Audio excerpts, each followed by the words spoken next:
Comme vous pouvez le voir, cet épisode a été intégralement censuré par YouTube peu de temps après sa sortie. Je le remets donc en ligne seulement maintenant parce que je n'avais pas accès à mon ordinateur dans une version réduite. Je compte vraiment sur vos likes, vos commentaires et surtout vos partages pour pouvoir rattraper cette demi-journée de vues dans le QQ. Et je vous donne normalement rendez-vous ce soir pour un nouveau Best of Live. Ciao.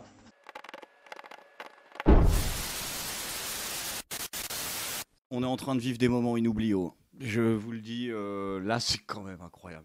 Moi, j'ai arrêté là François Hollande qui revient. Ouais, parce que François Hollande, il revient, il est candidat en Corrèze, là. Là, mon cerveau, il a débranché, quoi. C'est quoi? Comment ça, il est candidat? Et le pire, c'est que Rachida Dati, qui s'occupe un peu de, de tous les ragots de cette campagne, elle s'habitue à son futur travail parce qu'il va lui rester plus que ça. Donc, c'est pas grave. Donc là, en tout cas, elle fait bien le taf, puisque c'est par Rachida Dati qu'on apprend donc que François Hollande se verra bien Premier ministre, éventuellement. On va pas tenir. Parce qu'en fait, les enculés, on avait dit un par un. Si vous commencez à jouer en double, non. C'est vraiment, vous pouvez pas faire ça. Vous pouvez pas faire ça parce que normalement, vous avez jamais fait ça, de prendre le connard d'avant et de le mettre avec le connard du maintenant pour bah oui, bah il y avait une raison aussi, François, c'est que ça ne se fait pas ces histoires. Et François, tu vas être le ministre de ton ancien ministre. Mais c'est quel niveau de cuckisme? Mais tu peux pas être aussi cuck. Putain, le mec, c'est le chef d'État français qui a le plus eu recours aux assassinats politiques. Le mec arrive à s'en sortir parce qu'il a une image de flanc obèse sur son scooter plutôt sympa, qui baise une nana 2 points au-dessus de lui, et il va fister ça en revenant comme ça. Mais arrête, François, tu peux pas être un cuck à ce point-là. C'est pas possible. Non, c'est trop. Et c'est un expert qui parle. J'ai eu une formation express dans la discipline l'année dernière. Donc je peux te dire que... Les socialistes sont incapables de lâcher le Marocain. Surtout Jack Lang. Et le pire, bien évidemment, c'est que tout ça, donc, ce bordel généralisé semble avoir été prévu par notre président, puisque, donc, ça c'est l'autre nouvelle de la semaine, on apprend donc qu'Emmanuel Macron avait tout prévu. Avec son petit plan malicieux, avec ses petites mains, il était content, l'autre, puisque donc il aurait dit qu'il avait prévu ça depuis des mois. Il a dit: je leur ai lancé ma grenade dégoupillée entre les jambes. Voyons voir ce qu'ils vont en faire. Le fou du bus. Le fou du bus. Les gens, ils sont là sur Internet, ils sont en mode: ah, le fou du bus, le fou du bus. Oui, mais c'est aussi le conducteur du bus, bande de connards. Vous voyez, il y a un vrai problème là. Il y a un vrai problème. Quant à toi, Jupiter, j'espère que, tu sais, le problème des grenades, c'est que quand tu les jettes trop tôt, tu peux te les reprendre dans la gueule. Et c'est peut-être trop tôt là. Bah, le délai est très court. Vous avez des fautes d'orthographe quand même sur les prospectus. Gabriel Attal, il a des fautes d'orthographe sur son prospectus. Le mec qui a passé 6 mois à nous dire ouais, le problème, on arrête les fautes de français maintenant, hein. Sinon, je vais m'énerver. Mais ouais, bah voilà. Et là, il a déçu des gens, pose caca, putain. Il a déçu tous ses mentors. Jacques Attali, il lui avait déjà chié à la gueule là il y a 2 ans. Il a pas suivi sur la réforme des retraites. On en avait rigolé, même si Jaco il avait dit c'est trop, monsieur le président, c'est indécent, il avait dit, indécent. Et là c'est Alain Minc, Alain Minc qui redescend là. Il nous avait dit c'est un génie, c'est le futur roi des Français et tout. Et là il a une légère déception. C'est une décision absurde, incompréhensible et dévastatrice. Oula, il est remonté, Alain. Quand je réfléchis, c'est-à-dire pas souvent. En termes d'une décision individuelle, je pense que la France a fait des erreurs historiques. Je pense que le non au référendum constitutionnel de 2005 était une erreur historique. Comment ça, une erreur historique? Quoi? Mais comment ça, une erreur historique? Alain Minc, Alain, putain. On a voté non. Juste après, dans la foulée, ils ont revoté entre eux le même texte. Donc du coup, il n'y a pas de conséquences. Une erreur historique, ça a des conséquences historiques. On est censé pouvoir les apprécier. Surtout que là, ça fait quand même un bout de temps que le truc a été voté, donc on devrait le voir qu'il y a des problèmes.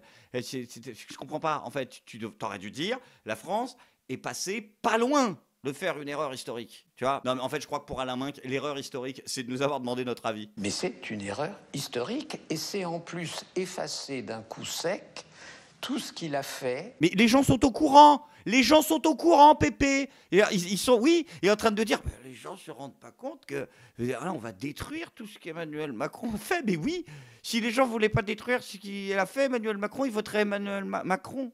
C'est ça le truc. Il y a personne qui se dit, waouh, c'était super bien ce qu'il a fait. J'en veux encore plus, vraiment. Mais non, j'ai juste envie de changer le physique. Ouais, voilà, c'est pas juste changer de mec, ça n'existe pas. Si, ça existe, ça fait 14%, ça s'appelle un électeur de Raphaël Glucksmann. Parce qu'il a un bilan à certains égards positif. Ah bah je serais bien curieux de savoir lesquels. Le monde entier se précipitait en disant que c'est le pays d'Europe où il faut investir. Ah ok, d'accord, oui, non mais dans ce sens-là, non mais Alain, putain, d'accord, en fait il faut comprendre, il faut parler le Alain Minc, il faut parler la langue de l'hyperclasse. Tu vois, pour les prolos c'est l'espéranto là qui veulent le mettre, mais pour l'hyperclasse ils ont leur propre truc. Oui, investir, effectivement, tous les pays du monde ont dit c'est le moment d'investir en France. Traduction, tous les rapaces de la planète ont compris que c'était le moment de se servir. Parce qu'on était à point. C'est les mêmes, hein. Alain Minc nous disait à l'époque que c'était le moment d'investir en Grèce. Ah bah ils ont bien investi, dis donc. Il faut toujours se méfier quand les mecs qui ont ruiné le pays te disent c'est le moment d'investir. Aujourd'hui, ils retrouvent l'image d'une France instable, erratique, imprévisible. Parce que tu trouves que sous Macron, on avait une image de stabilité? Tu trouves que c'était stable comme ça sur les guibolles? Tu trouves vraiment? Tu penses que si on demande aux chefs d'État étrangers, tous de la planète, qui ont pu rencontrer ou même essayer de travailler avec Emmanuel Macron, si tu leur demandes c'est quoi la plus grande qualité d'Emmanuel Macron, ils te diront stable. Stable, il est stable. Tu t'assois dessus. Non mais arrête. Non mais qu'est-ce qu'il y a de prévisible chez Macron? À chaque fois qu'il va quelque part, le mec fait une connerie.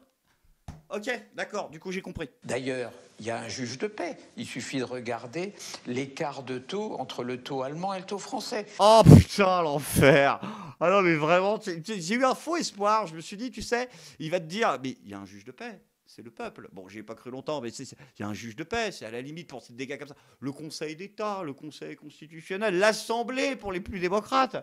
Et là, il te dit non, c'est les taux d'emprunt en fait, bien sûr. Oui, c'est les marchés financiers. Tu vois, regarde, il y a marqué moins 0,16 là. Ouais, bah, ça veut dire la démocratie, on l'encule. Je me demande si cette mésentente séculaire avec la bourgeoisie ne résulterait pas vraiment d'un problème de langage. C'est la panique. Ils sont obligés de faire des saltos en extrême vitesse pour essayer quand même, peut-être, le scénario où ils gagnent, hein, LREM, mais alors là, c'est compliqué. Hein. Déjà, Valérie Pécresse, elle a commencé à demander un time-out. Si elle a tenté au début, Valou, elle est marrante parce que tu sais, personne ne la prévient, même son assistant est plus au courant de trucs que Valérie Pécresse, tu vois. Et donc, elle a demandé une trêve olympique. Elle a dit, s'il vous plaît, arrêtez de vous battre. Est-ce que vous pouvez arrêter, s'il vous plaît? Et les gens, ils ont dit ta gueule, et ils sont allés se foutre sur la gueule. C'était Dieudonné, tu sais, dans le Soral Conversano, elle était là. Oh non, arrêtez, s'il vous plaît. Elle a essayé, mais ils ont dit non, tu vas te faire niquer avec ton temps mort, Valoche, parce que de toute façon, avec 6 mois de préparation, tu fais 4,5. Alors bon, tu vois, au bout d'un moment, ça n'a pas marché. Hein. Et Gabriel Attal, lui, il tente de parler au prolo, mais c'est vraiment la première fois de sa vie, donc il n'y arrive pas. Et là, il a promis, tenez-vous bien, pour les gens, notamment des classes populaires, donc vraiment les gens qui galèrent. Attention. Tenez-vous bien, la suppression des frais de notaire pour tout achat d'un bien immobilier d'une valeur de 250 000 euros. Sauf que la phrase est volontairement mal tournée pour que tu comprennes que en fait, c'est la réduction qui est de 250 000 euros. Personne n'a compris le truc, mais en fait, non, le bon sens, c'est qu'en fait, il te supprime 10 000 balles de frais de notaire. Donc toi qui es vraiment dans la merde là, quand tu es dans le rouge dans le 7 du mois, Gabriel Attal, il a dit si tu veux acheter une baraque à $250 000, allez, les 10 000 là, c'est cadeau. Ok. Donc là, franchement, les prolos, si vous votez pas Gabriel Attal, je sais pas ce qu'il vous faut. Hein. Là, ils ont vraiment tout tenté. Hein. Et même l'autocritique. Parce qu'Emmanuel Macron, vous avez vu, il a essayé de faire une gigantesque campagne de pub. Je l'ai là, c'est absolument fabuleux. Il a fait sa grande promesse. Il a dit, si les Français nous refont confiance, ça ne pourra plus être comme avant. Il n'a pas dit que ce sera mieux. Il a... Et le problème, c'est que vraiment, hein, c'est les photographes de l'Élysée. Donc, ils prennent du temps. Ils essayent de trouver la photo qui le mettra le plus en valeur. Donc, on rappelle que le message là, c'est un message rassurant. J'ai déconné la première fois. Je suis désolé, ma chérie. Mais je te promets que si tu me refais confiance, j'arrêterai de... Je suis sorti de l'épisode.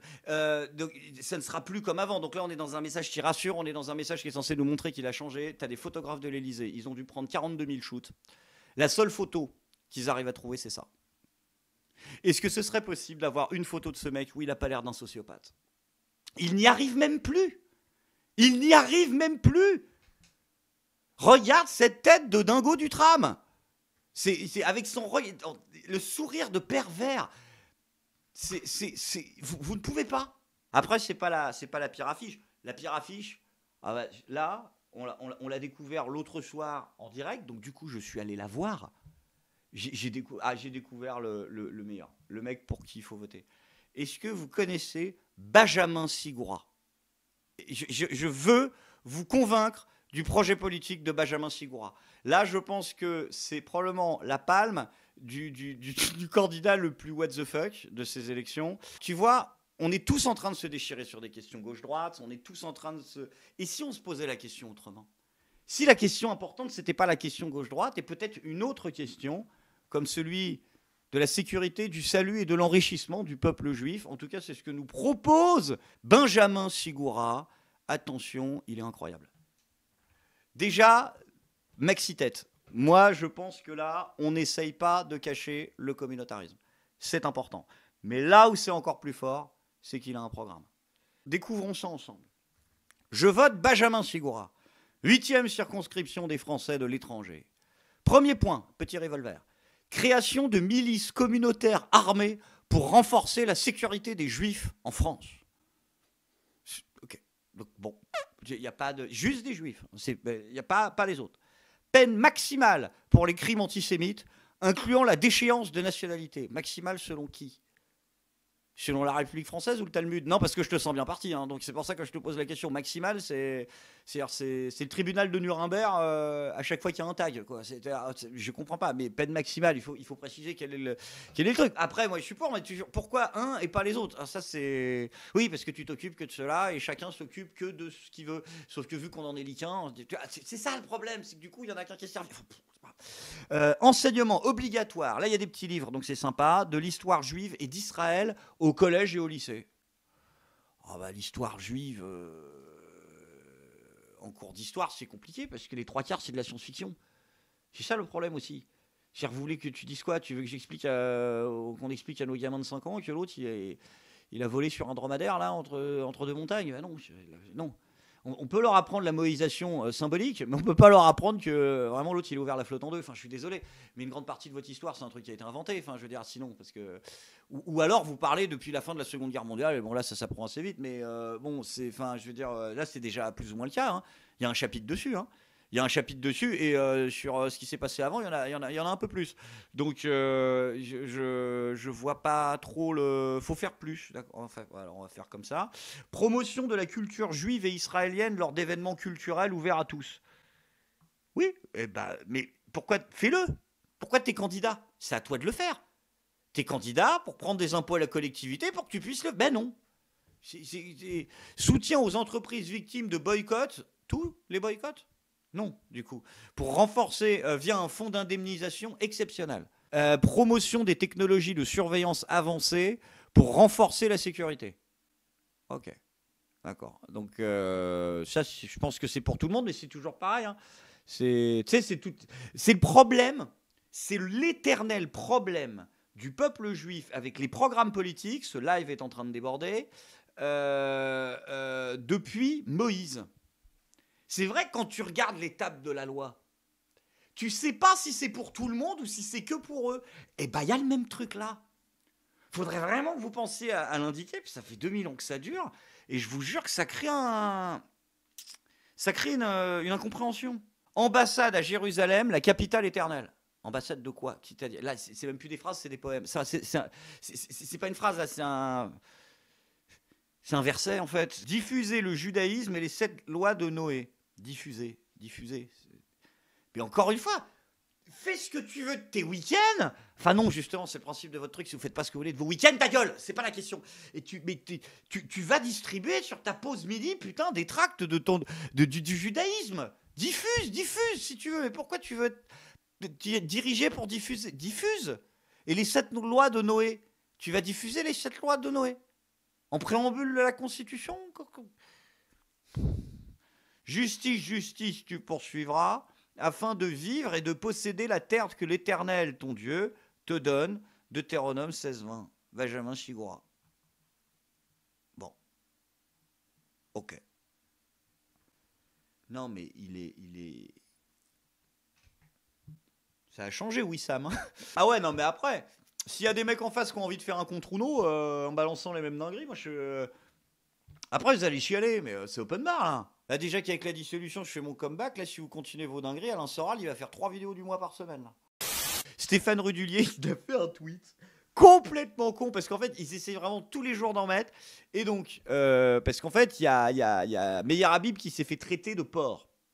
Et donc, le mec tweet, en 1920, l'homme politique allemand Walter Rathenau était insulté de porc juif au Reichstag. Donc en Allemagne, en 1920, il est traité de porc juif. En 1922, il était assassiné car juif.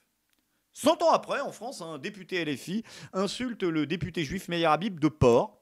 LFI est l'héritier des antisémites allemands du siècle dernier. C'est officiel. C'est la plus grosse pente glissante de l'histoire, de toute la rhétorique. Nous avons un champion, quelqu'un pour lui remettre la coupe. Attends, il y a un mec qui s'est fait traiter dans un autre pays en 1920 de porc juif. Il y a un autre mec, 100 ans plus tard, qui se fait traiter de porc tout court. Et parce que le mec s'est fait assassiner avant, du coup, aujourd'hui, 100 ans plus tard, la LFI est l'héritier des antisémites allemands. C'est très con. Et si jamais c'est l'héritier des antisémites, ils sont pas allemands. Hein. Donc là, vraiment, c'est le zéro. Là, c'est plus de la pente glissante, c'est du slalom. C'est vraiment, c'est compliqué là. C'est-à-dire que ça laisse plus beaucoup de marge. Tu vois, c'est ça le problème. Toujours pareil sur ce qui est antisémite, ce qui est juste antisioniste. Après, tu vois, les gens ils débordent quoi. De toute façon, sur cette histoire d'antisémitisme, sur cette histoire de Palestine et tout ça, il y a aussi des escrocs à la cause. Hein. Oh, putain, là, dans la Drôme, il y a un prof, il a été mis sur pied pour avoir proposé à des lycéens de poser nus pour la Palestine. Le parquet a ouvert une enquête pour tentative de corruption de mineurs. Il y a vraiment des mecs qui ont poussé le filon. Hein. Vraiment des enculés quand même. Et alors, il y a des enfants qui, tu sais, déjà, les connards qui vont vendre des merguez là en marchant dans la rue en disant hey, ça va aider les enfants qui sont sous les bombes. Mais alors le mec qui dit les filles, mettez-vous à poil, je te jure, ça va aller mieux là-bas. Ah, vraiment, il y a des tarés. Hein. Oh putain, posez nu. Il a dit à ses élèves allez-y, foutez-vous à poil là pour la Palestine. Oh putain. Ah non, ça pousse fort. J'en peux plus de ce pays. Non mais c'est chaud. On va retourner en 2017. J'adore. Avec François Hollande, avec toute cette bande-là. Ah, ce sera génial. Et Manuel Valls aussi. Manuel Valls, c'est vu donné pour mission par Dieu ou par sa maladie donc d'attaquer la France insoumise. Il a dit il faut vraiment les défoncer islamo-gauchisme.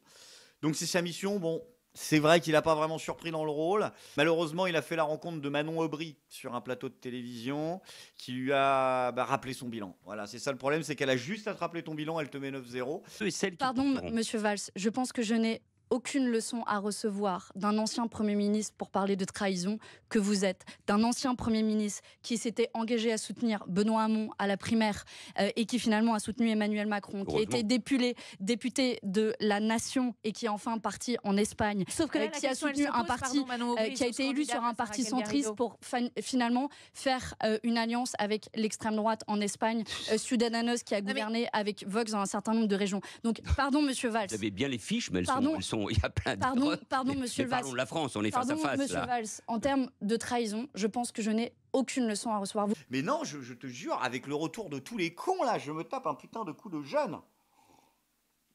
C'est absolument dingue. Et il y a Véran, Olivier Véran aussi, il revient là. Il revient et il a déjà menti aux gens. Bah oui, parce qu'il avait dit ce con que donc il se mettait à la chirurgie esthétique. Sauf que là, il y a des places à prendre. Donc il arrive, ah merde, ah oui, c'est plus le moment. Et donc il a mytho. C'est le Canard enchaîné qui a sorti ça. Candidat aux législatives en Isère, Olivier Véran renonce à la chirurgie esthétique et annonce se reconvertir en consultant bénévole au CHU de Grenoble. Ce qui fait bien évidemment marrer les membres de l'ordre. Le bénévolat à l'hôpital, ça n'existe pas. Il dit juste ça pour se faire réélire. Heureusement que t'as pas fait chirurgien esthétique, parce que les fils sont grossiers. Mais là, il faut juste, voilà, keep calm, and drink, and cry in the, scream in the forest. Voilà, sinon je dis ça, tiens, voilà, petite bonne nouvelle. Parce que quand même, même si on n'est pas dans JSPC, on va conclure par une bonne nouvelle du jour, parce qu'on n'est pas des enculés. Si vraiment vous êtes un petit peu stressé en ce moment, je vous propose de découvrir la grosse tendance du moment. C'est le Rage Ritual. Le Rage Ritual. C'est une tendance anti-stress, c'est nouveau. Et les femmes payent jusqu'à $4000 pour passer une journée dans les bois, à hurler, et, à frapper le sol avec des bâtons, en hurlant les noms des gens qui les ont ignorés, qui les ont contrariés. Et comme ça, ils tapent, et ils tapent.